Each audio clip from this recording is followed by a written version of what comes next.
জি, আমরা শুরু করতে পারি। আজকে আমাদের তামাদি আইন ১৯০৮ এর ৫ম ক্লাস।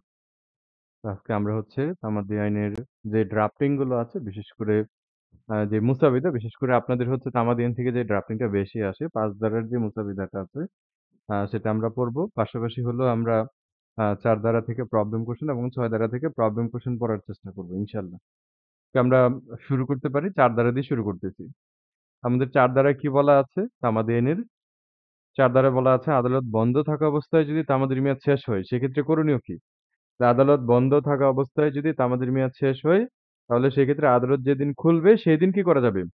সেই দিন তা দাখিল করা যাবে এবং বিচারক যদি ছুটিতে থাকেন, জজ সাহেব যদি ছুটিতে থাকেন, সেই দিনটিও আদালত বন্ধ ছিল বলে কি হবে? আদালত বন্ধ ছিল বলে গণ্য হবে। এটা আমরা ৪ ধারায় পড়েছি। তাই ৪ ধারার এই বিষয়টার সাথে আমাদের আ প্রবলেম কোয়েশ্চেন যদি আমরা একটা দেখি, এখানে একটা প্রবলেম কোয়েশ্চেন আছে যেটা আপনাদের লিখিত পরীক্ষায় এসেছিল। একটু খাতা কলম নিবেন। কারণ লিখিত ক্লাস করার সময় যদি খাতা কলম রাখেন সবচেয়ে বেটার হয়। কি বলা আছে যে ধরুন একটি দেওয়ানি মোকদ্দমা দায়ের করা নির্ধারিত তামাদির মেয়াদ শেষ ছিল ১৪/১০/২০২০। তাহলে খাতায় লিখেন ১৪/১০/২০২০ সমান কি? শেষ তারিখ। তারপরে ১৫/১০/২০ দেওয়ানি আদালত কি ছিল? ১৫/১০/২০ দেওয়ানি আদালত খোলা ছিল। কিন্তু সংশ্লিষ্ট বিচারক ঐদিন কি ছিলেন? সংশ্লিষ্ট বিচারক ঐদিন ছুটিতে ছিলেন। আমাদের ৪ ধারার বেসিক কথা কি? ৪ ধারার বেসিক কথা বা মূল কথা হলো, আদালত বন্ধ থাকা অবস্থায় যদি তামাদির মেয়াদ শেষ হয়ে যায়, তাহলে সেই ক্ষেত্রে আদালত যেদিন খুলবে সেই দিন আমি কি করতে পারবো? সেই দিনটা দাখিল করতে পারবো। এবং জজ সাহেব যদি ছুটি থাকে সেই দিনটিও আদালত বন্ধ ছিল বলে গণ্য হবে। এখন আমাদের এখানে একটা প্রবলেম কোয়েশ্চেন দেয়া আছে যে এই প্রবলেম কোয়েশ্চেনে আমাদের সর্বশেষ তারিখ নির্ধারণ করতে হবে যে মামলা করার সর্বশেষ তারিখ কবে? তাহলে আমাদের এই প্রবলেমে বলা আছে যে একটা দেওয়ানি মোকদ্দমার সর্বশেষ তারিখ ছিল ১৪/১০/২০। তাহলে সর্বশেষ তারিখের ভিতরেই তো আপনাকে মামলাটা দায়ের করতে হবে। এখন দেখেন বলা আছে যে ১৫/১০/২০ সমান কি? আদালত খোলা ছিল। কিন্তু সংশ্লিষ্ট বিচারক ঐদিন ছুটিতে ছিলেন। তাহলে লেখেন ১৫/১০/২০ সমান আদালত খোলা। কিন্তু বিচারকের ছুটি। লেখেন বিচারকের ছুটি। ১৫/১০/২০ বিচারকের ছুটি। হ্যাঁ? তারপরে আরেকটা বিষয় বলা আছে যে ১৫/১০/২০ বাদীর বাবা মৃত্যুবরণ করেন। অ্যাকচুয়ালি ১৫/১০/২০ বাদীর বাবা মৃত্যুবরণ করলেন কি করলেন না, সেটা কিন্তু এখানে বিবেচ্য বিষয় না। জাস্ট আপনাদেরকে প্যাঁচ লাগানোর জন্য কিন্তু এখানে দেয়া হয়েছে যে ১৫/১০/২০ কি হয়েছে? বাদীর বাবা মৃত্যুবরণ করেছে। তারপরে লিখে রাখেন ১৫/১০/২০ সমান আপনার হচ্ছে কি লিখেছেন, ১ম এ লিখেছেন বিচারকের ছুটি, তারপরে লিখবেন কি? বাদীর বাবার মৃত্যু। এখন আমার সর্বশেষ তারিখ হলো ১৪/১০/২০। তাহলে দেখেন তারপরে বলা আছে যে ১৩/১০/২০, ১৪/১০/২০ কি ছিল? ১৩/১০/২০, ১৪/১০/২০ সাপ্তাহিক ছুটির দিন ছিল। তাহলে ১৩/১০/২০, ১৪/১০/২০ কি ছিল? ১৩/১০/২০, ১৪/১০/২০ সাপ্তাহিক ছুটির দিন ছিল। তাহলে আমরা যদি দেখি যে সর্বশেষ দিন ছিল হচ্ছে ১৪/১০/২০। তাহলে আমরা ১ম এ লিখেছি সর্বশেষ দিন ছিল ১৪/১০/২০। এখন পরবর্তীতে দেখেন বলা আছে যে ১৪/১০/২০ কি ছিল? ১৪/১০/২০ সাপ্তাহিক ছুটি ছিল। খাতায় লিখে ফেলেন ১৪/১০/২০ সমান কি? সাপ্তাহিক ছুটি। তারপরে বলা আছে ১৬/১০/২০ সরকার ঘোষিত বিশেষ ছুটি। এই ১৬/১০/২০ সমান লেখেন হ্যাঁ, সরকার ঘোষিত ছুটি। তারপরে আছে ১২/১০/২০ এবং ১৭/১০/২০ কর্মদিবস ছিল। একেবারেই ট্রু সেন্স এ আমরা যদি গলা কেটে দেই তাহলে হচ্ছে এখানে ১৪ তারিখের আগে যতগুলো তারিখ থাকবে সেগুলো হলো irrelevant। তাহলে ১৪ তারিখের আগে কিন্তু এই প্রবলেম কোয়েশ্চেন এ ২ টা তারিখ দেয়া আছে। একটা হলো ১৩/১০/২০ আরেকটা হলো ১২/১০/২০। এখন ১৩/১০/২০ খোলা ছিল না বন্ধ ছিল, এইটা আমার দেখার বিষয় না, বিবেচ্য বিষয় না। হ্যাঁ? কারণ সেটা কি? সেটা হলো ১৪/১০/২০ এর আগে। তাহলে আমাকে পরবর্তীতে কোথায় যাইতে হবে শেষ দিনের জন্য? ১৫/১০/২০ এ যাইতে হবে। তাহলে ১৫/১০/২০ এ কি ছিল? বিজ্ঞ বিচারক ছুটিতে ছিল।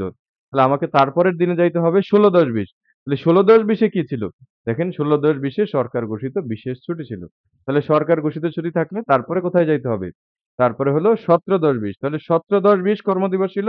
তাহলে যেহেতু ১৭/১০/২০ কর্মদিবস ছিল তাহলে এই ক্ষেত্রে ওই মোকদ্দমা দায়েরের আমরা যদি একেবারেই হচ্ছে ট্রু সেন্স এ বলি সর্বশেষ কর্মদিবস হবে ১৭/১০/২০।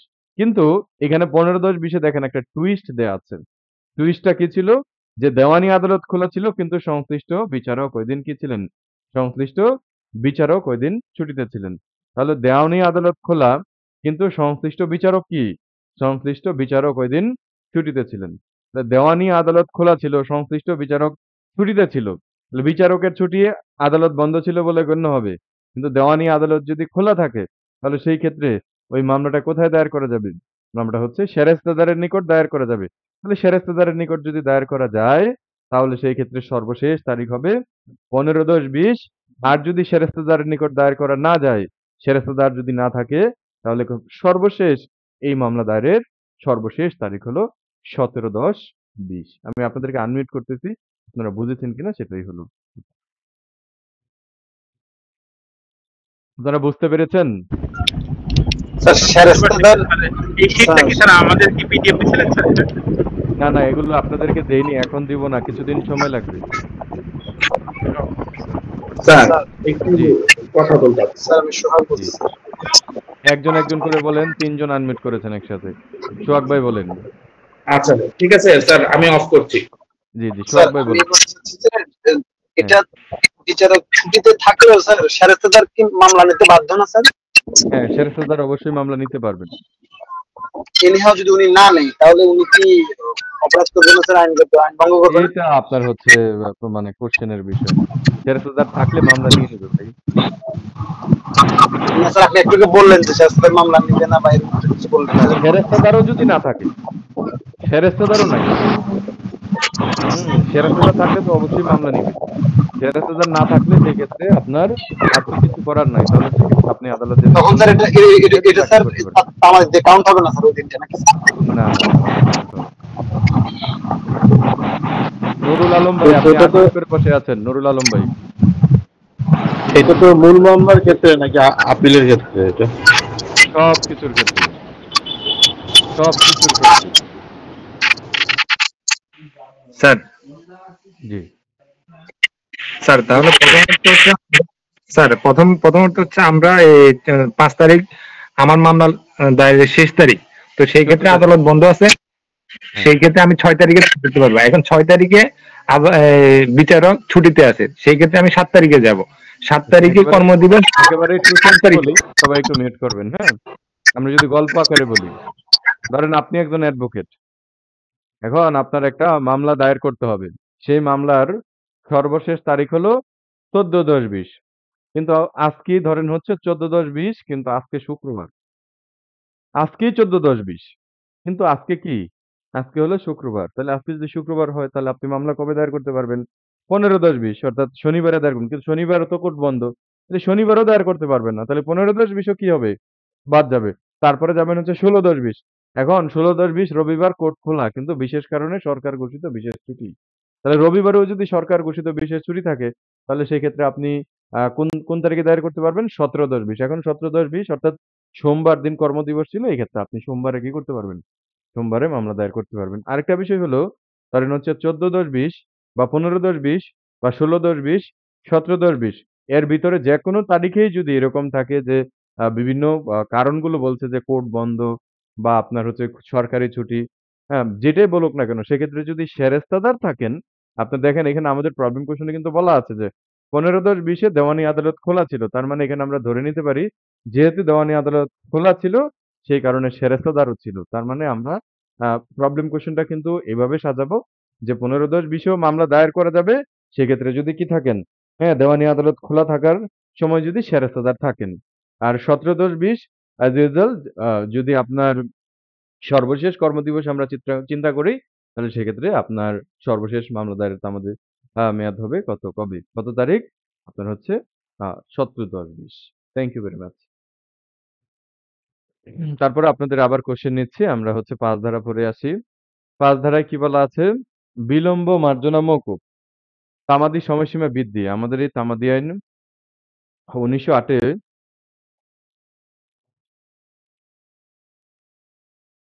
যে তামাদির মেয়াদ বলে দেয়া আছে, সেই তামাদির মেয়াদ শেষ হয়ে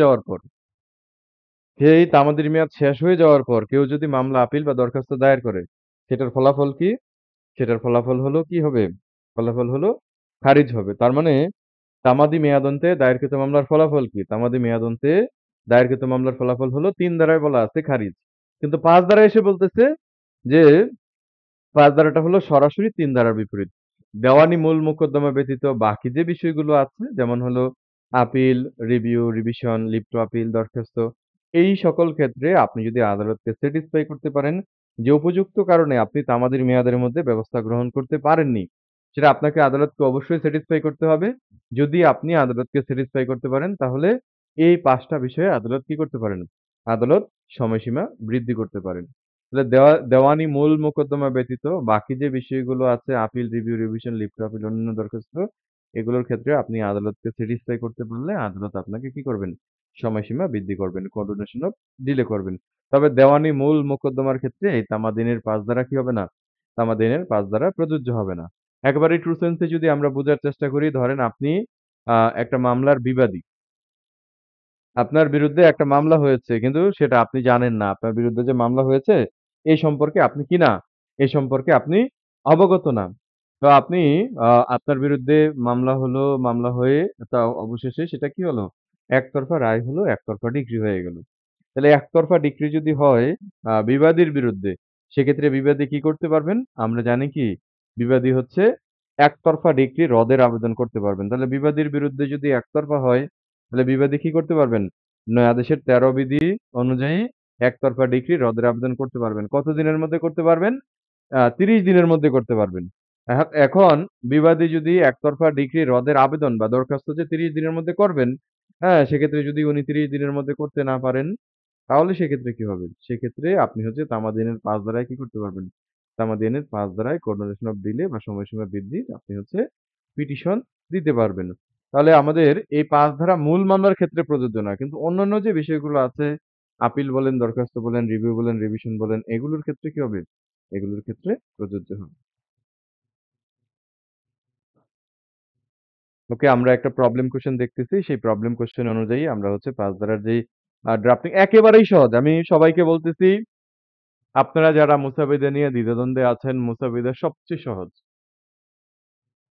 একবার যদি ফরম্যাটটা বুঝে যান যে সেটা আপিল বা দরখাস্ত বা পিটিশন যেটাই বলেন না কেন, সেটার একটা ফরম্যাট। আর হচ্ছে আপনার যদি মূল মোকদ্দমা হয়, সেটার একটা ফরম্যাট। একবার জাস্ট আপনার মাথায় যদি ঢুকে যায় সেটা যেকোনো আপনার হচ্ছে ফরম্যাটেই আসুক, আপনি পারবেন। একেবারেই সহজ। ওকে, দেখেন কি বলা আছে যে আরমান ২৮শে মার্চ ১৯৯৮ সালে একটি মামলা দায়ের করে। এখন ১৯৯৮ নাও থাকতে পারে আপনাদের পরীক্ষার খাতায়। হ্যাঁ, ২০১০, ২০১৫ ও থাকতে পারে বা অন্য কোনো সালের কথাও বলে দিতে পারে। ওইটা নিয়ে হচ্ছে আপনার ঘাবড়ানোর কিছু নেই। জাস্ট আমরা প্রশ্নটা বোঝার চেষ্টা করব। যে আরমান ২৮শে মার্চ ১৯৯৮ তারিখে একটি মামলা দায়ের করেন। ১৩ই ডিসেম্বর ১৯৯৮ তারিখে ১ নং প্রতিপক্ষ, তার মানে ১ নং প্রতিপক্ষ মানে হলো বিবাদী পক্ষ আলমের বিরুদ্ধে মোকদ্দমাটি কি হয়? মোকদ্দমাটি একতরফা ডিক্রি হয়।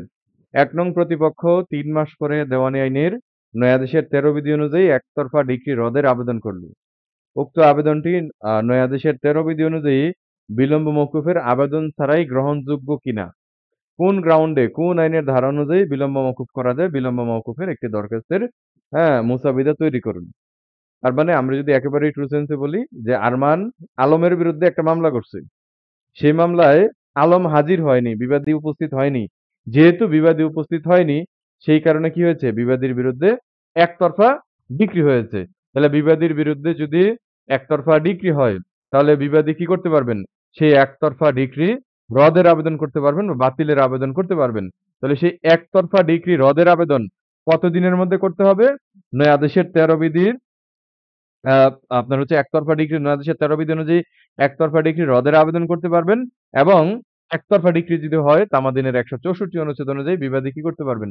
৩০ দিনের মধ্যে একতরফা ডিক্রি রদের আবেদন করতে পারবেন। তাহলে আমাদের এখানে বলা আছে দেখেন যে ১ নং প্রতিপক্ষ আলম সে কি করেছে? ৩ মাস পর দেওয়ানি আদালতে, তার মানে ৯০ দিন পর দেওয়ানি আদালতে একতরফা ডিক্রি রদের আবেদন করে। তাহলে একেবারেই ট্রু সেন্স এ যদি আমরা আবার বোঝার চেষ্টা করি, একতরফা ডিক্রি রদের আবেদন করতে হবে বিবাদীকে আলমকে ৩০ দিনের মধ্যে। কিন্তু করেছেন কতদিন পর? করেছেন হচ্ছে ৩ মাস পর। তার মানে আপনাকে ৩ মাস কি হয়ে গেছে? বিলম্ব হয়ে গেছে। তাহলে ৩ মাস যদি বিলম্ব হয়ে যায়, আপনাকে আবেদন করার প্রয়োজন ছিল, আবেদন করার কথা ছিল ৩০ দিনের দিন। কিন্তু আপনি করতে যাচ্ছেন ৯০ দিনের দিন। তাহলে যে ৯০ দিন বিলম্ব হলো, সেক্ষেত্রে আপনি সেই একতরফা ডিক্রি রদের দরখাস্তের সাথে আরেকটা দরখাস্ত দিবেন। কোন আইনে দরখাস্ত দিবেন? এই তামাদি আইনের ৫ ধারায় দিবেন। তাহলে ৫ ধারায় ধরে নিলাম সম্পত্তির মূল্যমান ৳১,০০,০০০। তাহলে ৳১,০০,০০০ মূল্যমানের মোকদ্দমা বা ৳১০,০০,০০০।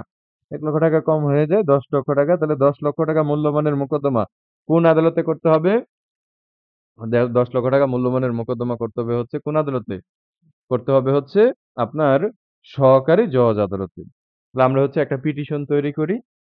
দেখেন মোকাম আ এটা হচ্ছে আমাদের ট্র্যাডিশন। আমরা মোকাম বলি বা হচ্ছে কি অনেক প্র্যাকটিসে মোকাম শব্দটা নাও থাকে। আপনারা মোকাম অবশ্যই দিবেন। তাহলে মোকাম কি হবে? মোকাম বিজ্ঞ আ সহকারী জজ আদালত। আপনাদের যে এলাকা আছে যে ১ম বা হচ্ছে আপনারা যদি গুলশান থানার হন বা হচ্ছে সাভার থানার হন তাহলে মোকাম সাভার ১ম সহকারী জজ আদালত ঢাকা। অথবা আপনার এলাকা হলো কি দিনাজপুর। তাহলে ধরেন হচ্ছে মোকাম বিজ্ঞ আ আপনার যে থানা আছে সেই থানার নাম লিখবেন। তারপরে হচ্ছে সহকারী জজ আদালত আপনার কি হুম, আপনার যে ডিস্ট্রিক্ট আছে দিনাজপুর, দিনাজপুর লিখবেন।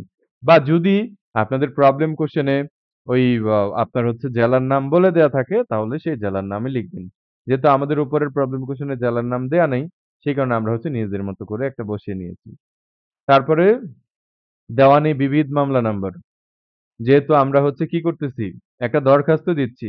তার মানে ইতিপূর্বে একটা মামলা দায়ের হয়েছিল, যেটাকে আমরা সানি মামলা বলি আরকি। সানি মামলার দরখাস্ত দিচ্ছি। তাহলে এক্ষেত্রে সানি মামলা করলে সেটার আরেকটা নতুন নাম্বার পড়বে, যেটাকে আমরা বলি কি? বিবিধ নাম্বার। তাহলে দেওয়ানি বিবিধ মামলা নাম্বার ... অবলিক ১৯৯৮ এখানে ২০২৫-২০ যেটা আপনার প্রশ্নে দেয়া থাকবে, সেটাই হচ্ছে মেনশন করবেন। তারপরে উদ্ভব বা হচ্ছে সূত্র। সূত্র কি? দেওয়ানি মামলা নাম্বার। এখানে কি মামলা নাম্বার দেয়া আছে আমাদের প্রবলেম কোয়েশ্চেন এ? এখানে দেখেন মামলা নাম্বার কিন্তু দেয়া নেই। তাহলে যেহেতু মামলা নাম্বার দেয়া নেই, তাহলে আমরা আমাদের মনের মতো করে হচ্ছে লিখব দেওয়ানি মামলা নাম্বার। এখানে মোকদ্দমা লিখবেন, মামলা না লিখে, হ্যাঁ? মোকদ্দমা লিখবেন। যেহেতু সিভিল এজন্য হচ্ছে মোকদ্দমা লিখবেন। তাহলে দেওয়ানি বিবিধ মোকদ্দমা নং ... অবলিক ২০২৫ বা ১৯৯৮। তারপরে হচ্ছে উদ্ভবের জায়গায় সূত্রও লিখতে পারেন। উদ্ভব লিখলেই ভালো হয়। আমরা ক্রিমিনালের সূত্র লিখি। দেওয়ানিতে আপনারা উদ্ভব লিখবেন। উদ্ভব হচ্ছে কি? দেওয়ানি মোকদ্দমা নং আ আপনার হচ্ছে কি এখানে ২৫ এর জায়গায় খালি রাখবেন। ... অবলিক ১৯৯৮ বা অবলিক ২০২৫ সবাই কি খাতায় লিখতেছেন? যে আমি আনমিউট করে কথা বলতেছি। আপনারা খাতায় লিখতেছেন সবাই? জি ভাইয়া লিখতেছি। জি স্যার লিখতেছি। তাহলে সর্বপ্রথম সর্বপ্রথম কি থাকবে? লিখতেছি স্যার। জি। কোর্টের নাম সর্বপ্রথম স্যার। কি থাকবে? যে কোর্টের নাম থাকবে। Very good. কোর্টের তারপরে নাম কি স্যার। থাকবে? কোর্টের নামের মোকাম পরে কি থাকবে? মোকাম মামলার নাম্বার বিজ্ঞ থাকবে। সহকারী জজ দেওয়ানি আদালত। বিবিধ মামলা নাম্বার। হ্যাঁ, হ্যাঁ। কি থাকবে? মামলার নাম্বার থাকবে। ঠিক আছে? সর্বপ্রথম কোর্টের নাম, তারপরে হচ্ছে মামলা নাম্বার, একটা বিবিধ মামলা নাম্বার, তারপরে হচ্ছে কোন মামলা থেকে আপনি এই বিবিধ মামলা করতেছেন সেই সূত্র বা হচ্ছে উদ্ভব সেই মামলা নাম্বার লিখবেন। তারপরে কি থাকবে এখানে দরখাস্ত কে করতেছে? দরখাস্ত করতেছে হচ্ছে বিবাদী। দেখেন এখানে আমাদের প্রবলেম কোয়েশ্চেন এ কিন্তু বলে দেয়া আছে যে ১ নং প্রতিপক্ষ। ১ নং প্রতিপক্ষ। তাহলে প্রতিপক্ষ মানে হলো কি? প্রতিপক্ষ মানে হলো বিবাদী। তাহলে বিবাদীর বিরুদ্ধে কি হয়েছে? একতরফা ডিক্রি হয়েছে। তাহলে বিবাদী কি করবে? একতরফা ডিক্রি রদের আবেদন করবে। তাহলে বিবাদীকে একতরফা ডিক্রি রদের কি করতে হবে? একতরফা ডিক্রি রদের আবেদন করতে হবে। তাহলে সেক্ষেত্রে আবেদনকারী কে হবে? আবেদনকারী হবে আলম। তাহলে আলম কে? আলম হলো বিবাদী। তাহলে আমরা হচ্ছে ১ম এ কার নাম লিখব? আলম। তারপরে হচ্ছে আলমের পিতা। পিতার নাম কি আমাদের এখানে ইয়াতে প্রবলেম কোয়েশ্চেন এ কি দেয়া আছে? প্রবলেম কোয়েশ্চেন এ কিন্তু দেয়া নেই। আপনারা অনেকেই কোয়েশ্চেন করেন মুসাবিদা কি?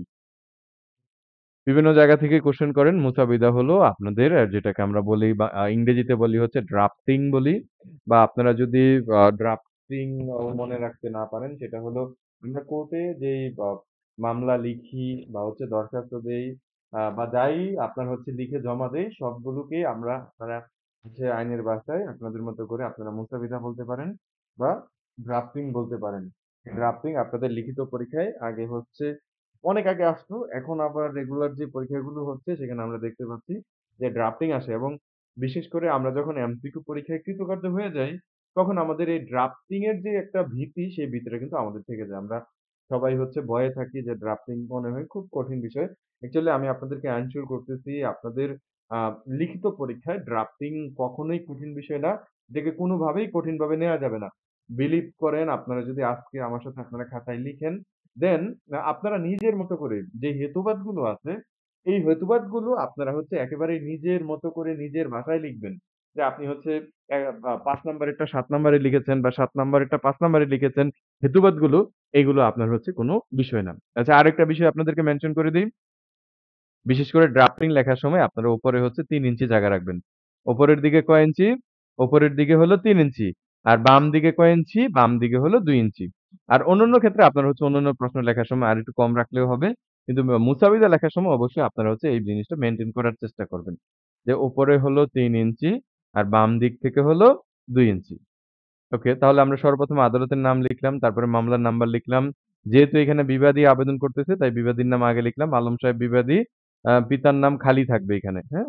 Dot, dot, dot. পিতার নাম কিন্তু আমাদের প্রবলেমে দেয়া নেই। তারপর হচ্ছে আ আ আলমের পূর্ণাঙ্গ ঠিকানা। এভাবে কিন্তু আপনারা দরখাস্তের মধ্যে পূর্ণ ঠিকানা লিখে ডট, ডট, ডট দিয়ে আসতে পারবেন না। আপনাদেরকে কি লিখতে হবে এখানে?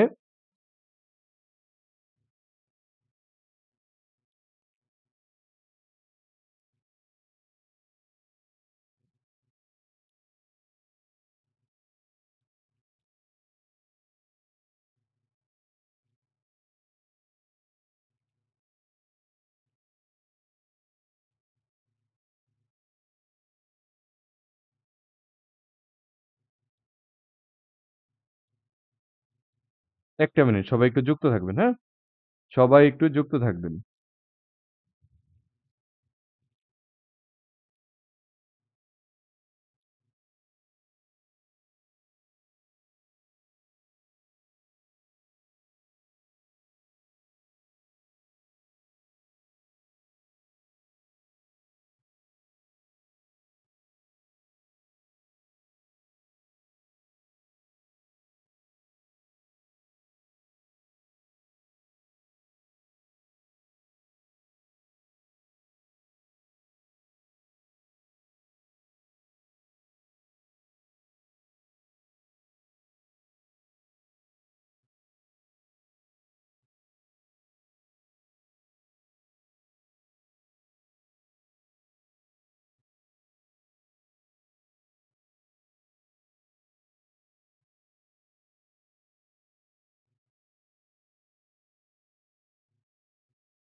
আপনারা ২ জন হ্যান্ড রেইজ করেছেন। সনি এবং মিজানুর রহমান কিছু বলবেন?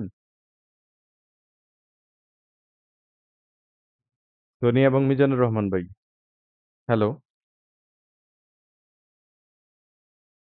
হ্যালো শুনতে সালাম পাচ্ছেন? আলাইকুম। জি, জি। কিছু বলবেন? জি, আসসালামু আলাইকুম স্যার। জি, জি। ওয়ালাইকুম আসসালাম। স্যার আমি তো ওই আপনার ইয়েগুলো আনতে পারি নাই, মানে ওই ইয়েগুলোর জন্য আমি কিভাবে ইয়ে করতে আমার একটু পার্সোনাল ইয়েতে একটু ইয়ে দিয়ে দিন, একটু হোয়াটসঅ্যাপে নক যে দিন সাবজেক্ট প্লিজ। গুলো আমাদের। ওকে, ওকে, ওকে। জি জি, হোয়াটসঅ্যাপে সবটি নক দিন। সাবজেক্ট। ওকে, ওকে, ওকে। জি জি ক্লাস শেষেই করতে পারতেন। ওকে, থ্যাংক ইউ। ওকে, তাহলে হচ্ছে আপনারা খাতায় যতটুকু লিখেছেন আমি আশা করি আপনারা লিখেছেন হচ্ছে ১ম এ বিবাদীর নাম আলম লিখেছেন, তারপরে পিতা লিখে ডট, ডট, ডট লিখেছেন। হ্যাঁ? তারপরে পিতার পরে হলো লিখেন ২ টা সহায়িকার সা, অনিষ্কার সাং। সাং মানে কি? সাং মানে হলো গ্রাম। তাহলে পিতার পরে কি হবে? পিতার পরে হবে হচ্ছে ২ টা সহায়িকার সা, অনিষ্কার। সাং। সাং এর পরে কি হবে? আপনার আ থানা। তারপরে লেখেন হচ্ছে জেলা। আ জেলার পরে হচ্ছে নতুন করে যুক্ত হয়েছে মোবাইল নাম্বার। লেখেন mobile number dot, dot, dot. তারপরে হচ্ছে voter ID dot, dot, dot. তারপর হচ্ছে email ID dot, dot, dot. এগুলো নতুন করে সংশোধনীতে যুক্ত হয়েছে ২০২৫ সালে। তাহলে আমরা বাদীতে কি বিবাদীতে কি লিখেছি? আলম। তারপরে আলমের পিতা ডট, ডট, ডট। আলমের গ্রাম বা ২ টা সহায়িকার সা, অনিষ্কার সাং ডট, ডট, ডট। তারপরে হচ্ছে থানা ডট, ডট, ডট। জেলা ডট, ডট, ডট। হ্যাঁ? ডট, ডট, ডট কি হবে? বিবাদী বা দরখাস্তকারী। তারপরে হচ্ছে বনাম। আ বনাম কার বিরুদ্ধে মামলা? আমরা হচ্ছে একতরফা ডিক্রি রদ চাচ্ছি। আমরা চাচ্ছি হচ্ছে আরমানের বিরুদ্ধে। তাহলে বিবাদী আপনার হচ্ছে এখানে আমরা হচ্ছে বিবাদী আবেদন করতেছি। তাহলে বাদী কে হবে? বাদী হবে কে? আরমান। হ্যাঁ? তারপরে আরমান, পিতা, আরমানের পিতা, পিতা আপনার হচ্ছে যেহেতু নাম নেই এখানে কি হবে? Dot, dot, dot. তারপরে পিতার পরে হলো কি? ২ * ১ * ১৯ সাং। হ্যাঁ? সাং কি হবে? সাং হবে ডট, ডট, ডট। সাংয়ের পরে কি হবে? আপনার হচ্ছে থানা। থানা কি হবে? Dot, dot, dot. তারপরে জেলা, জেলা কি? Dot, dot, dot. তারপর হচ্ছে mobile number dot, dot, dot. তারপর হচ্ছে আপনার আ voter ID number, voter ID card dot, dot, dot. Email ID যদি থাকে সেটা ডট, ডট, ডট দিয়ে কি দিবেন? বাদী বা অপরপক্ষ। বিষয়, বিষয় কি? তামাদি আইন ১৯০৮ এর ৫ ধারার অধীন ৯০ দিনের বিলম্ব মার্জনা মওকুফের আবেদন। ৯০ দিনের বিলম্ব মওকুফের আবেদন। তামাদি আইন ১৯০৮ এর ৫ ধারার অধীনে ৯০ দিনের বিলম্ব মওকুফের আবেদন। তাহলে দরখাস্তকারী এখানে কে আবেদন করতেছে? কার বিলম্ব হয়েছে? বিবাদীর বিলম্ব হয়েছে। তাহলে দরখাস্তকারী বিবাদী পক্ষের বিনীত আবেদন এই যে আ যেহেতু বাদী আরমান বিগত এতইং তারিখে একটি দেওয়ানি মামলা দায়ের করে যাহার নং হচ্ছে এত এবং সেই মামলায় আপনি নিজের মতো করে গুছিয়ে লিখবেন। যেই প্রবলেম কোয়েশ্চেনটা দিয়েছে সেটার আলোকে আপনি হচ্ছে আপনার মতো করে গুছিয়ে লিখবেন। তাহলে সেই প্রবলেম কোয়েশ্চেনে আমরা দেখতে পাচ্ছি ধরেন আপনি হচ্ছেন আলম। আপনার বিরুদ্ধে আরমান একটা মামলা করেছে। সেই মামলায় আপনি হলেন বিবাদী পক্ষ যেহেতু আপনার বিরুদ্ধে মামলা হয়েছে। তাহলে আরমান আপনার বিরুদ্ধে মামলা করেছে, আপনি হলেন আলম, আপনি হলেন বিবাদী পক্ষ। তাহলে বিবাদী পক্ষকে কি করতে হবে? লিখিত জবাব দাখিল করতে হবে। আপনি তো কিছুই করেননি। কারণ আপনি মামলা সম্পর্কেই কি ছিলেন না। আপনার বিরুদ্ধে যে মামলা হয়েছে, রায় হয়েছে, ডিক্রি হয়ে গেছে এই সম্পর্কে আপনি অবগত ছিলেন না। সেক্ষেত্রে যেহেতু আপনি অবগত ছিলেন না, সেক্ষেত্রে আপনি হচ্ছে ১ম এ হলো ১ নাম্বার কলাম এবং ২ নাম্বার কলামে কি ঘটনা ঘটেছে সেটাই মেনশন করবেন। অর্থাৎ প্রবলেম কোয়েশ্চেন এ যা আছে ওইটাই লিখে দিবেন। যেহেতু বাদী বিজ্ঞ আদালতে এতইং তারিখে এই মামলা দায়ের করেন এবং সেই মামলায় এত তারিখে কি হয়? হ্যাঁ, এত তারিখে একতরফা ডিক্রি হয় এবং আ যেহেতু বাদী বিজ্ঞ আদালতে এত তারিখে একটি দেওয়ানি মামলা দায়ের করেন এবং উহার প্রেক্ষিতে আ এত তারিখে কি হয়? বিবাদীর অনুপস্থিতির কারণে বিজ্ঞ আদালত কি করেন? একতরফা ডিক্রি প্রদান করেন। এখন দরখাস্তকারী বিবাদী মামলা দাখিল এবং চূড়ান্ত শুনানির তারিখ না জানায় বিজ্ঞ আদালতে কি হতে পারেন নাই? বিজ্ঞ আদালতে উপস্থিত হতে পারেন নাই। আপনি জানেনই না যে আপনার বিরুদ্ধে কি হয়েছে? মামলা হয়েছে। যেহেতু দরখাস্তকারী বিবাদী, আপনি হলেন আলম, আপনি বিবাদী, আপনি ৩ মাস পর জানতে পারছেন যে আপনার বিরুদ্ধে কি হয়েছে? আপনার বিরুদ্ধে একটা মামলা হয়েছে এবং সেই মামলায় একতরফা আপনার হচ্ছে কি? হ্যাঁ, ডিক্রি হয়েছে। যেহেতু আপনি মামলার বিবাদী পক্ষ, এখন আপনি জানতে পারছেন, এখন আপনি কি করতে প্রস্তুত? এখন আপনি কনটেস্ট করতে কি আছেন? এখন আপনি কনটেস্ট করতে প্রস্তুত আছেন। এখন আপনি কেন জানেন নাই সেই সম্পর্কে একটা কারণ লিখবেন যে আপনার বরাবর কি হয় নাই? যথাযথভাবে সমন জারি হয় নাই। বাদী পক্ষ কি করেছে? প্রতারণা করেছে। প্রতারণা করে সমনের কপি কি করেছে? সে লুকিয়ে রেখেছিল যাতে আপনি আপনার বিরুদ্ধে যে মামলা হয়েছে সেটা আপনি জানতে না পারেন। তারপরে বিবাদী আ আদালত হইতে উহা সম্পর্কে তথ্য প্রয়োজনীয় কাগজপত্র সংগ্রহ করিয়া অত্র মামলা দায়ের করতে আপনার কি হইল?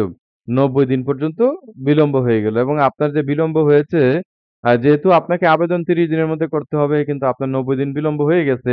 তাহলে এই ক্ষেত্রে এই যে ৯০ দিনের বিলম্ব হইছে এটা কিন্তু আপনার ইচ্ছাকৃত না। এটা সম্পূর্ণ কি?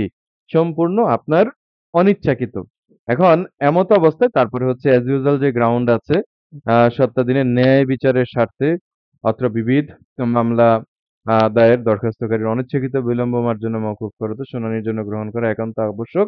অন্যথায় বিবাদী পক্ষের কি হবে? অপূরণীয় ক্ষতির কারণ হবে। irreparable লস হবে। এখন এই যে গ্রাউন্ড গুলো আছে দরখাস্তের আমরা যে হেতুবাদ বা গ্রাউন্ডের কথাই বলতে পারেন।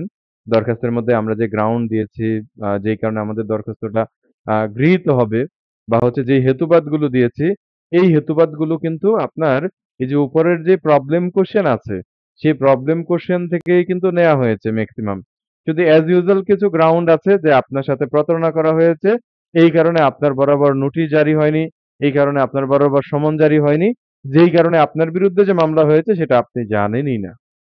এবং আপনার এই যে ৯০ দিন বিলম্ব হয়েছে এটা সম্পূর্ণ কি? সম্পূর্ণ আপনার অনিচ্ছাকৃত। আপনি ইচ্ছাকৃতভাবে করেননি। এমত অবস্থায় আপনি কি বিজ্ঞ আদালতে কি চান? ন্যায় বিচার প্রার্থনা করেন। ন্যায় বিচারের স্বার্থে আদালত যাতে আপনার দরখাস্তটা কি করেন? মঞ্জুর করেন। তারপরে হচ্ছে কি অ্যা প্রার্থনা দিবেন বা হচ্ছে প্রেয়ার অংশ।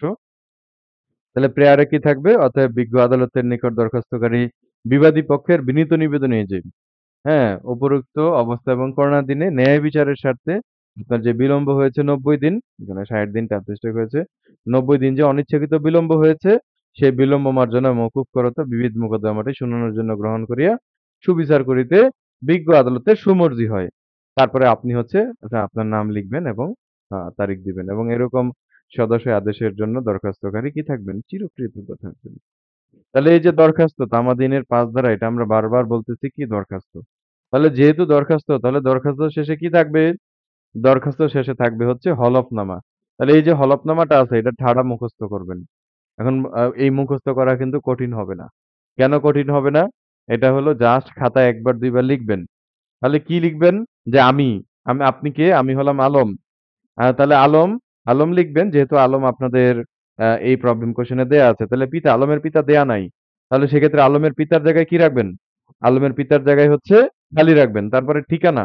ঠিকানা এভাবে লিখবেন না। লিখবেন হচ্ছে কি? লিখবেন হচ্ছে সাং ডট, ডট, ডট তারপরে হচ্ছে থানা ডট, ডট, ডট তারপরে হচ্ছে জেলা, হ্যাঁ? ডট, ডট, ডট তারপরে পেশা, হ্যাঁ? ডট, ডট, ডট তারপরে হচ্ছে বয়স, ধর্ম, জাতীয়তা বাংলাদেশী এই মর্মে শপথপূর্বক ঘোষণা করিতেছি যে আপনাদের পিটিশনে মুখস্থ করার বিষয়টাই হলো কি হলফনামাটা। এটা অনেকেই হচ্ছে আ আ মানে গ্রাউন্ড-টাউন মোটামুটি লিখা যায় কারণ ওগুলো মনের মতো করে বানিয়ে লিখা যায়।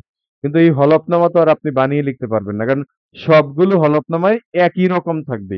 এই ফরমেটটাই থাকবে হলফনামায়। কারণ প্রত্যেকটা দরখাস্তের শেষে দেওয়ানিতে কি দিতে হয়? হলফনামা দিতে হয় যে আমি এই দরখাস্তকারী এবং এই হলফনামা সম্পাদন করার কি? আমি এই দরখাস্তকারী এবং এই হলফনামা সম্পাদন করার উপযুক্ত। এই দরখাস্তের যাবতীয় বিবরণ, আমার যাবতীয় বিষয়, আমার অবস্থা অতি উত্তম রূপে আমি কি আছি? অতি উত্তম রূপে অবগত আছি। তাহলে ১ম পয়েন্টে কি থাকবে? আমি এই দরখাস্তের দরখাস্তকারী। তো এইগুলো কি মুখস্থ করা কঠিন? আপনার ১ম এ হলো হলফনামার শুরুতে হলো আপনার নাম ঠিকানা লিখবেন। সোজা কথা যেটা। তারপরে লিখবেন হচ্ছে আমি এই মর্মে শপথপূর্বক ঘোষণা করিতেছি যে আমি এই দরখাস্তের কি? আমি এই দরখাস্তের দরখাস্তকারী এবং এই হলফনামা সম্পাদন করার জন্য উপযুক্ত। দ্বিতীয়ত হলো এই দরখাস্তের যাবতীয় বিবরণ এবং অবস্থা সম্পর্কে আমি কি আছি? আমি অতি উত্তম রূপে অবগত আছি।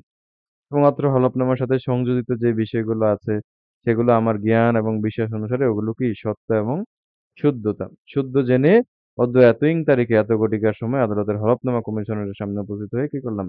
হলফনামা সম্পাদন করলাম। তারপরে এখানে কি হবে? ডট, ডট, ডট হলফকারীর আপনার হচ্ছে কি হবে? স্বাক্ষর হবে। তারপরে যিনি অ্যাডভোকেট আছেন তিনি হলফকারীকে শনাক্ত করে দিবেন যে হলফকারী আমার কি? হলফকারী আমার পরিচিত। তিনি আমার সম্মুখে কি করেছেন? তিনি আমার সম্মুখে তার নিজ নামে স্বাক্ষর করেছেন। আমি তাকে শনাক্ত করলাম। অর্থাৎ উকিল সাহেব কি করবেন? উকিল সাহেব হচ্ছে হলফকারীকে শনাক্ত করে দিবেন। তারপরে উকিল সাহেব কি করবেন? উকিল সাহেব ডট, ডট, ডট উনি ওনার আপনার হচ্ছে কি দিবেন? উনি ওনার স্বাক্ষর দিবেন। তারপরে আপনার হচ্ছে নিচে কি? হলফনামা পরিচালনাকারী কমিশনার অদ্য এতইং তারিখে ডট, ডট, ডট হলফকারী আমার সামনে অত্র হলফনামায় নিজ নামে স্বাক্ষর করেছেন। হলফনামা পরিচালনাকারী অর্থাৎ হলফনামা কমিশনের দস্তখত এবং সিল যিনি হলফনামা পরিচালনা করেছেন, তিনি নিচে কি করবেন? তিনি নিচে তিনি উনার সিল এবং স্বাক্ষর দিবেন। তাহলে হলফনামা পরিচালনাকারী, হলফনামা কমিশনের দস্তখত। তাহলে এখানে কয়জন শনাক্ত করবেন এই হলফনামায়? হলফনামায় কিন্তু ২ জন শনাক্ত করবেন। একজন হলো অ্যাডভোকেট সাহেব, যে হলফকারী আমার পরিচিত তিনি আমার সম্মুখে নিজ নামে স্বাক্ষর করেছেন। আরেকজন কে? আরেকজন হলো হলফনামা কমিশনার। এই ২ জন কি করবেন? এই ২ জন হলো এখানে আপনার হচ্ছে হলফনামার মধ্যে স্বাক্ষর দিবেন এবং সিল দিবেন। একেবারেই সহজ, পানির মতো সহজ। তাহলে সর্বপ্রথম আমরা যদি আবার স্কেলেটনটা বলি, ১ম এ হলো আদালতের নাম, তারপরে হলো মামলার নাম্বার, তারপরে হলো কি? বাদী বিবাদীর নাম, পূর্ণাঙ্গ ঠিকানা, তারপরে হলো বিষয়, বিষয়ের পরে কি? হেতুবাদ বা গ্রাউন্ড, গ্রাউন্ডের পরে হলো কি? প্রার্থনা। আচ্ছা খাতায় একটু লিখেন আপনারা। কি, কি থাকবে পিটিশনের মধ্যে? খাতায় লিখেন সবাই। ১ম এ থাকবে আদালতের নাম। লিখেন। অ্যাজ ইউজুয়াল আপনি যেভাবে লিখতে পারেন লিখেন। লেখেন দরখাস্তে যা, যা থাকবে। সারা জীবন মনে থাকবে। দরখাস্তে যা, যা থাকবে। তাহলে দরখাস্তে কি থাকবে? ১ম এ থাকবে হচ্ছে কি? আদালতের নাম। তারপরে হচ্ছে ১ নম্বরে লেখেন, ১ নম্বরে হলো আদালতের নাম, 2 নম্বরে হলো মামলা নাম্বার, 3 নম্বরে হলো বাদী এবং বিবাদীর পূর্ণাঙ্গ নাম ঠিকানা, 4 নম্বরে হলো বিষয়, 5 নম্বরে হলো হেতুবাদ বা গ্রাউন্ড বা কারণ, 6 নম্বরে হলো প্রার্থনা, 7 নম্বরে হলো হলফনামা। তারপরে হলফনামায় কি থাকবে? 8 নাম্বার দেন, যদি আপনি ওইটাকে ভালো করে মনে রাখতে চান। হলফনামায় কি থাকবে? অ্যাডভোকেট সাহেবের শনাক্তকরণ বা অ্যাডভোকেট সাহেবের সিল বা অ্যাডভোকেট কর্তৃক শনাক্তকরণ। তার নিচে কি থাকবে? হলফনামা কমিশনার কর্তৃক শনাক্তকরণ। তাহলে আবার একটু রিপিট করে দিচ্ছি। একেবারেই সহজ। এই লাইনগুলো যদি মনে রাখতে পারেন। সবার উপরে আদালতের নাম। তাহলে উপরে খাতায় লিখেন যে দরখাস্তে যা, যা থাকবে। দরখাস্তের মধ্যে যা, যা থাকবে বা এরকম লিখতে পারেন দরখাস্তের গর্ভে যা, যা থাকবে। প্রথমে হলো আদালতের নাম, তারপরে দ্বিতীয়ত হলো মামলা নাম্বার, তৃতীয় হলো বাদী বিবাদীর পূর্ণাঙ্গ নাম ঠিকানা, চতুর্থ হলো বিষয়, পঞ্চম হলো গ্রাউন্ড বা হেতুবাদ, ষষ্ঠ হলো প্রার্থনা, হ্যাঁ? আপনি কি প্রেয়ার করতেছেন? আর সপ্তম হলো হলফনামা, অষ্টম হলো আপনার হচ্ছে কি অ্যাডভোকেট কর্তৃক শনাক্তকরণ, নবম হলো আপনার হচ্ছে কমিশনার কর্তৃক শনাক্তকরণ। এই তো, এই তো আপনাদের পিটিশন। যিনি ১ বার ২ বার খাতায় ভালো করে লিখে ফেলবেন ওনারাই পিটিশনে আর কোনোদিন ভুল হবে না। আজকে আপনাদের সকলের হোমওয়ার্ক থাকবে। সবার দেখি কে পড়াশোনার বিষয়ে সিরিয়াস আছেন। আপনারা কি শুধুমাত্র এমসিকিউ পরীক্ষায় পাস করতে চান? নাকি লিখিত পরীক্ষায় পাস করে এক চান্সে আইনজীবী হতে চান? আমরা কিন্তু বলেছিলাম আমাদের একমাত্র উদ্দেশ্য হলো এক চান্সে আইনজীবী হওয়া। আমরা কিন্তু এখনো অনেকের হয়তোবা লিখিত ক্লাস ভালো নাও লাগতে পারে। কিন্তু যাদের লাগবে না আপনারা হচ্ছে যেদিন এমসিকিউ পরীক্ষায় পাস করবেন তারপরের দিন থেকে আপনাদের টেনশনটা কিন্তু বেড়ে যাবে। আর যারা হচ্ছে আজকে এই মুসাবিদাটা ভালো করে লিখে আমাকে হচ্ছে হোয়াটসঅ্যাপে গ্রুপে আমাদের যে হোয়াটসঅ্যাপ গ্রুপ আছে সেখানে পাঠিয়ে দিবেন আপলোড করে। ওনাদের লিখিত পরীক্ষায় একটা ওভার কনফিডেন্স থাকবে যে না মুসাবিদা তো সহজ। যে দরখাস্ত এভাবে লিখতে হয়, আপনার হচ্ছে মোকদ্দমার ড্রাফটিং এভাবে লিখতে হয়। এটা আপনার আগে থেকেই জানা। আমি কিন্তু আপনাদের সেই ড্রাফটিং গুলো ইনশাআল্লাহ পড়াবো।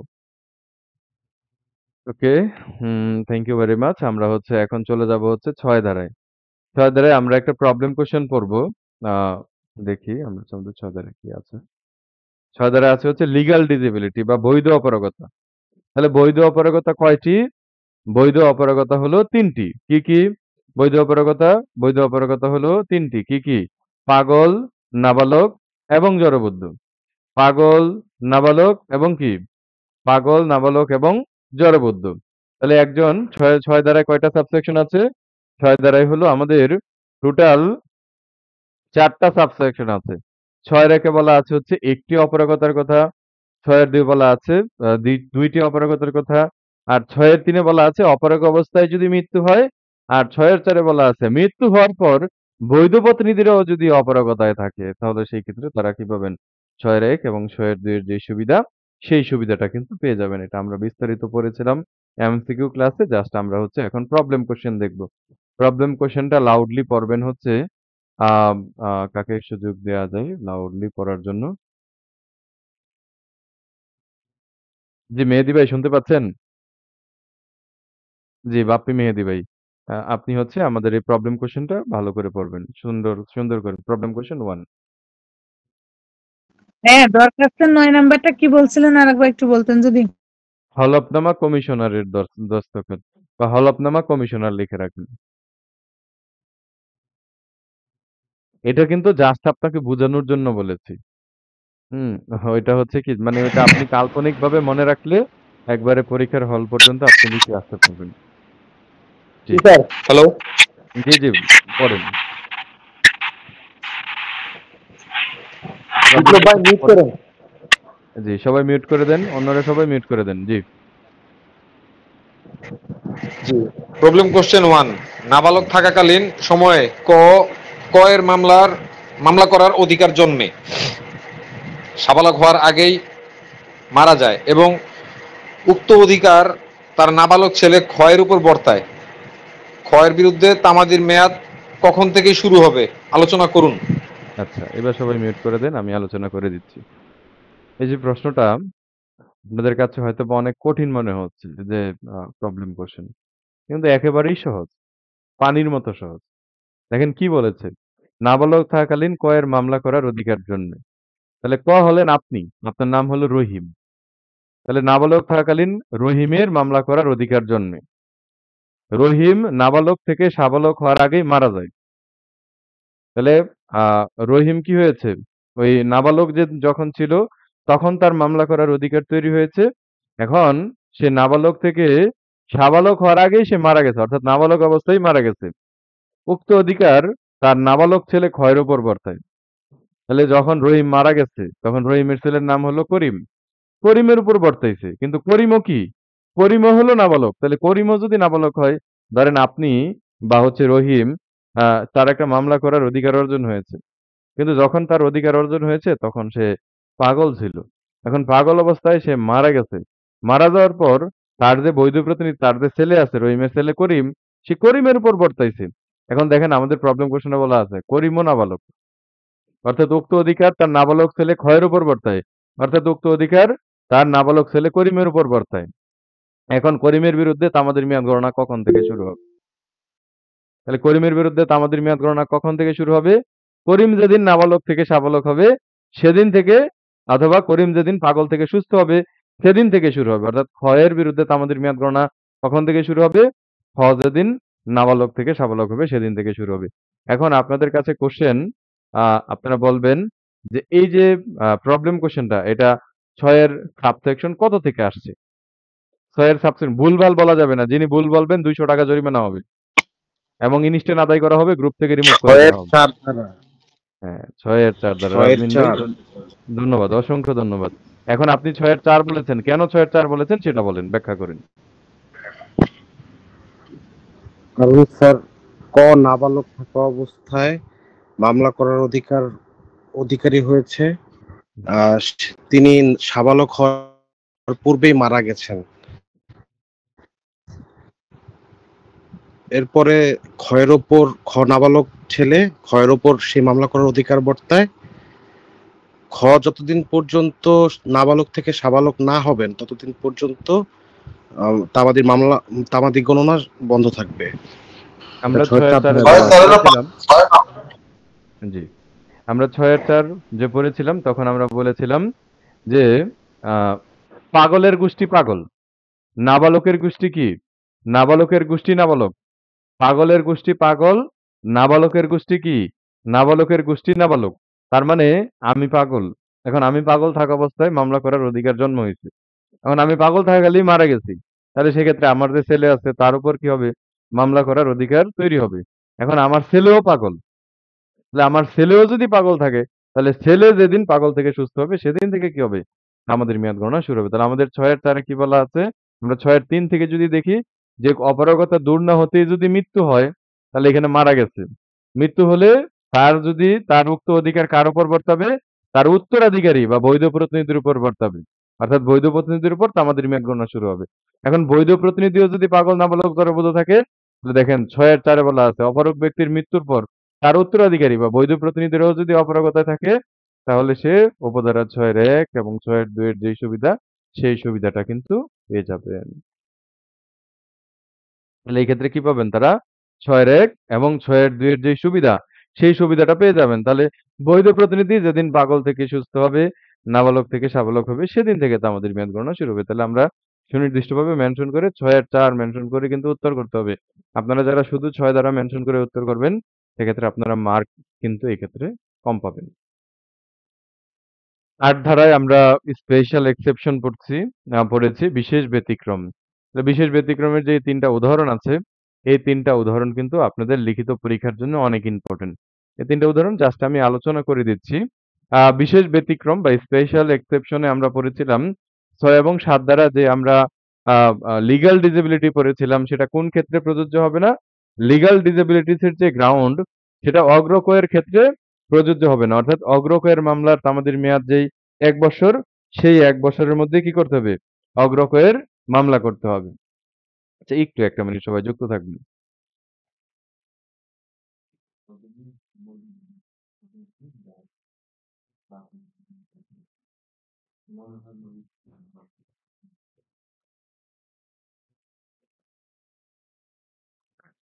দ্রুত আসেন, হ্যাঁ? তাহলে অগ্রকয়ের মামলার যে তামাদির মেয়াদ ১ বৎসর। সেই ১ বৎসরের মধ্যেই আপনাকে কি করতে হবে? ১ বৎসরের মধ্যেই অগ্রকয়ের মামলার আবেদন করতে হবে। এটা আমরা পড়েছিলাম এমসিকিউ ক্লাসে। তারপরে বলেছিলাম যে কোনো ব্যক্তির অপরাগত অপসারণের পর বা মৃত্যুর পর যে সময় বৃদ্ধি করা হবে তা কোনোভাবেই ৩ বছরের বেশি হবে না। এখন এই যে ৩ বছরের কথা বলেছে, এটা আসলে প্র্যাকটিক্যালি কি বলেছে? একেবারে যদি আমরা ট্রু সেন্স এ বলি প্র্যাকটিক্যালি যে কথাটা বলা আছে, ধরেন আপনি বা আপনি হলাম পাগল। এখন পাগল থাকাকালে বা আপনি হলাম নাবালক। অর্থাৎ আইনগতভাবে অপারগ। অপারগ থাকাকালে আমাদের মামলা করার অধিকার তৈরি হয়েছে।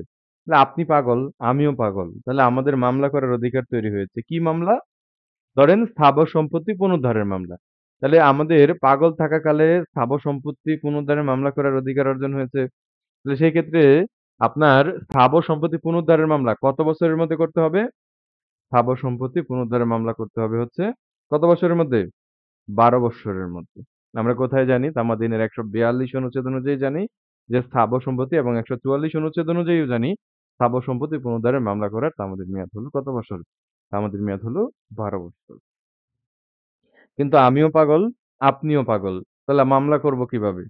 ধরেন এখন পাগল থেকে আমরা ১৫ বৎসর পর সুস্থ হয়েছি। এখন ১৫ বছর পর বা ২০ বছর পর যখন পাগল থেকে সুস্থ হলাম, তখন কি ওই মামলা করার জন্য আমাদের হাতে আর কোনো সময় অবশিষ্ট আছে? আমাদের হাতে কোনো সময় অবশিষ্ট নেই। অলরেডি গন। আরো ৫ বছর বা ১০ বছর কি হয়ে গেছে? ৮ বছর গন হয়ে গেছে, শেষ হয়ে গেছে। তাহলে এই ক্ষেত্রে আমি কত বছরের মধ্যে মামলা করতে পারবো?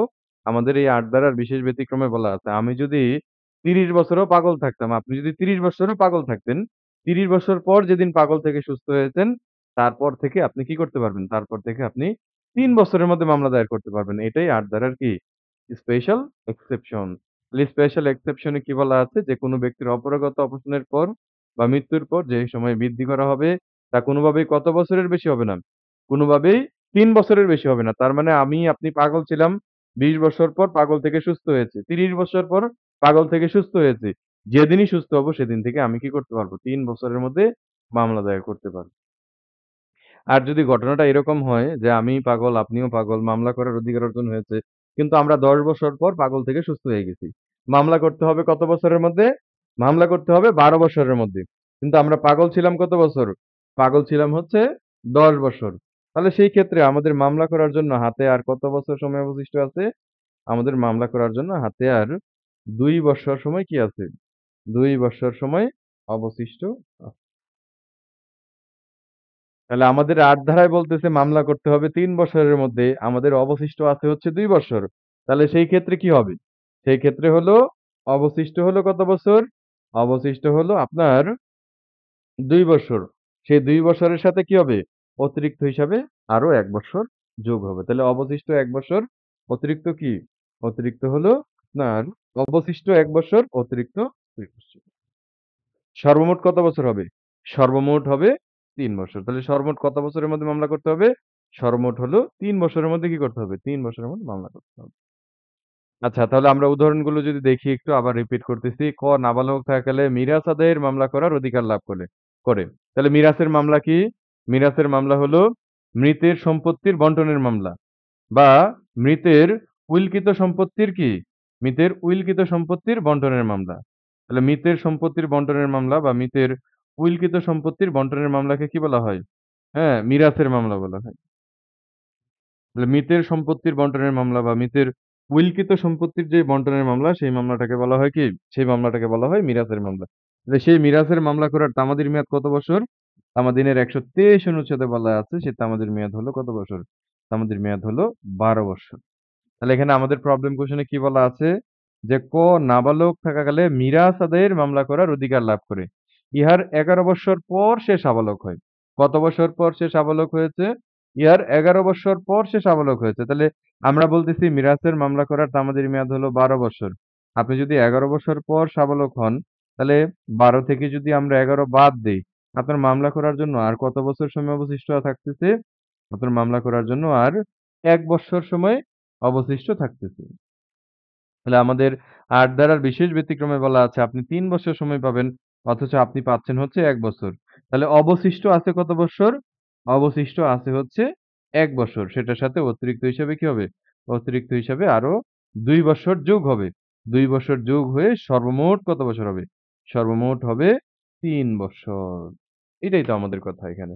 আচ্ছা আপনাদের কাছে আরো কিছু কোয়েশ্চেন আছে। আমি যার নাম বলবো তিনিই শুধু আনমিউট করবেন। আমি দেখব যে আপনারা বুঝতে পারতেছেন কিনা। আ অনেকেই ক্লাস থেকে লিভ নিয়েছেন। লিখিত পরীক্ষার আ ক্লাস তো হয়তোবা অনেকের কাছে বোরিং লাগতেছে। লিখিতটা গুরুত্ব দিতে হবে। আপনারা যদি এমসিকিউ প্লাস লিখিত ২ টা একসাথেই পড়েন, হ্যাঁ? বিশেষ করে এমসিকিউ পরীক্ষার পরে আর আপনাদের আলাদা করে কষ্ট করা লাগবে না। আরাফাত ভাই আপনি শুনতে পাচ্ছেন নিশ্চয়ই? 047 আরাফাত হোসাইন আপনার কাছে কোয়েশ্চেন আছে। শুনতে পাচ্ছেন? একটু আনমিউট করবেন প্লিজ।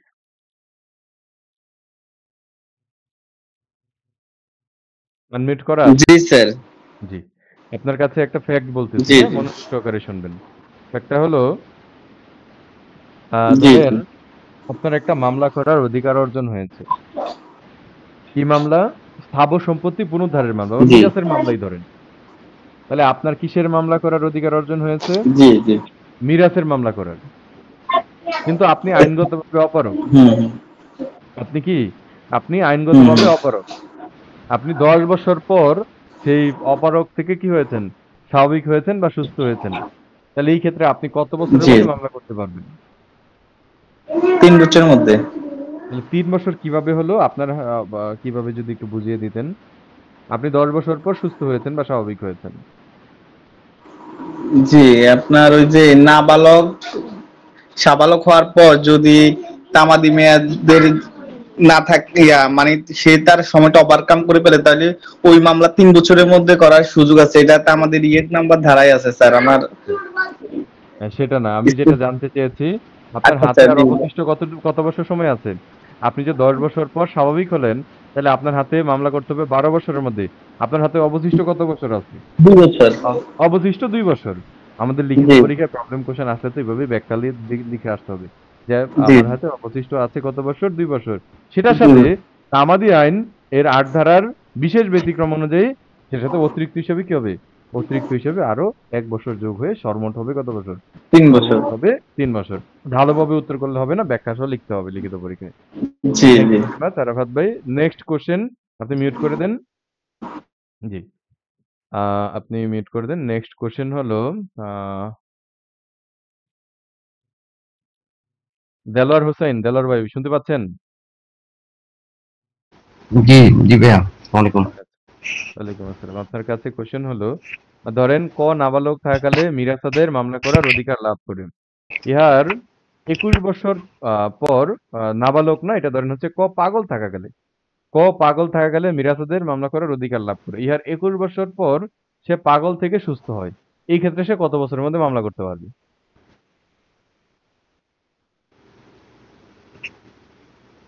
২১ বছর পর হুম। যে ২১ সুস্থ ২১ হলো, বছর পর সে পাগল থেকে সুস্থ হইছে। এক্ষেত্রে সে কত বছরের মধ্যে মামলা করতে পারবে? এই ক্ষেত্রে সে ৩ বছর ৩ বছরের মধ্যে মামলা করতে হবে। কত বছরের মধ্যে করতে পারবে? ৩ বছর। এখন এই যে ৩ বছর বললেন এটা কেন ৩ বছর হলো? জি ২১ বছর পর তো তার হাতে আর মামলা করার জন্য কোনো সময়সীমা নেই। অবশিষ্ট নেই। আছে?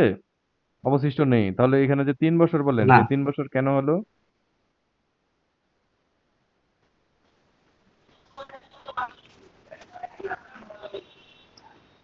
৩ বছরটা হচ্ছে অবশিষ্ট নেই। আসলে এটা হচ্ছে আমার একটু কনফিউজড। আসলে এটা বিশেষ প্রশ্নটা ব্যতিক্রম। ক্লিয়ার। হ্যাঁ। তখন এটা কোথায় চলে যাবে? এক্সেপশনাল। হ্যাঁ, এক্সেপশন। এই যে ৮ ধারার আট বিশেষ ধারার ব্যতিক্রম। বিশেষ ব্যতিক্রম বুঝতে অনুযায়ী। হবে, হ্যাঁ? অন্যরা বলবেন না প্লিজ। হ্যাঁ, দেলোয়ার ভাই ভালো করে বুঝুক, অন্যরা বুঝেছেন। তাহলে ৮ ধারার বিশেষ ব্যতিক্রমে ২য় পার্টে কি বলা আছে? যারা লিখিত ক্লাস করতেছেন না অনেকে যুক্ত হয়েছিলেন কিন্তু আমি দেখেছি প্রায় ১০-১৫ জন বের হয়ে গিয়েছেন যে এখন আপনাদের মাথায় ঢুকে গেছে এমসিকিউ ২৯/১১/২০২৫। ঠিক আছে ওইটা ঢুকেছে ভালো কথা। কিন্তু পাশাপাশি যদি লিখিততে আমরা কিছুটা এগিয়ে থাকি বিশেষ করে ড্রাফটিং এবং প্রবলেম কোশ্চেন গুলো যদি আমরা একটু আগিয়ে থাকি তাহলে আমাদের জন্য কিন্তু পরবর্তীতে হিউজ কাজে দিবে। বিলিভ করেন যখন এমসিকিউ পাস করবেন তখন আপনি হতাশায় থাকবেন না লিখিত পরীক্ষা নিয়ে। আর এখন যদি ক্লাসগুলো মিস করেন সেক্ষেত্রে আপনি কিন্তু হতাশায় থাকবেন। ওকে যাই হোক স্যার আমার একটা প্রশ্ন ছিল স্যার। জি। এই প্রশ্ন নিবো ভাই আর ১ মিনিট এটা শেষ করে দিচ্ছি। তাহলে এই ক্ষেত্রে উনি কত বছরের মধ্যে মামলা করতে পারবেন? উনি হলো ৮ ধারার দেলোয়ার ভাই স্পেশাল এক্সেপশনের কারণে জি উনি যদি ২১ বছর পর না, জি উনি যদি ৩০ বছর পরেও পাগল থেকে সুস্থ হতেন, এই ক্ষেত্রে উনি ৩ বছরের মধ্যেই মামলা করতে পারতেন। এই ক্ষমতাটা আপনার বিশেষ হচ্ছে ৮ ধারায় ব্যতিক্রম দেওয়া আছে। অনুসারে। বিশেষ ব্যতিক্রম। আর যদি জি এরকম হয় যে একজন ব্যক্তির মামলা করতে হবে ১২ বছরের মধ্যে, কিন্তু উনি ধরেন হচ্ছে ৬ বছর পরে পাগল থেকে সুস্থ হয়ে গেছেন বা আইনগত অপারগতা উনার নেই। তাহলে এই ক্ষেত্রে উনার মামলা করার জন্য আরো ৬ বছর সময় অবশিষ্ট আছে। অর্থাৎ এই ক্ষেত্রে যদি আজ আমরা এক কথায় যদি বলি যে যদি কখনো আপনার তামাদির মেয়াদ ৩ বছর থেকে বেশি হয়ে যায়, আপনি বেশিটা পাচ্ছেন।